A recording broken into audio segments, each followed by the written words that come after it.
14. In praise of strong language. A very unpleasant and ungodly woman once told me, "A Christian must be nice to everybody." What she meant was that I had to take her nasty criticisms and yet be sweet to her. Was she right? A minister tried to tell me within the past week that we should all be like Jesus, who, according to this minister, loved everybody and never had an unkind word for anyone or ever indulged in name-calling. Was he right? Not according to the Bible. Jesus called Herod that fox. Luke 13:32. He called the Pharisees hypocrites, blind guides which strain at a gnat and swallow a camel, whited sepulchres, serpents, and a generation of vipers. Matthew 23:23-33, and much more. On one occasion, he even called Peter Satan, Matthew 16:23, for counselling a wrong course of action.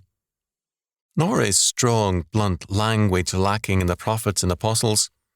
The Bible rings out with strong condemnation of a great many persons, as well as nations, and sins as well as sinners.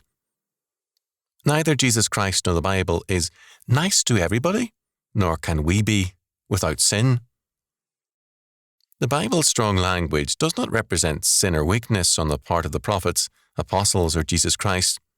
Their anger is righteous anger, and their plain, blunt language is godly indignation and righteous judgment. One of the sins of our age is the lack of strong language where evil is concerned. Nothing seems to be called by its right name these days.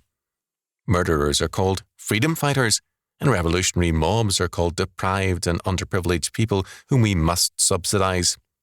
Hoodlums are called victims of their environment, and so on.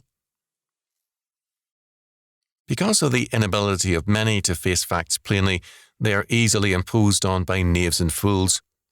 Evil and foolish persons are tolerated, allowed to take up time and attention and hamper godly men and women. We cannot deal with evil unless we first of all face up to it for what it is and call it by its right name. We have had too much nicey nice from politicians and preachers. It's high time to use some blunt, plain and strong language, and then, by the grace of God, to take steps against the powers of evil.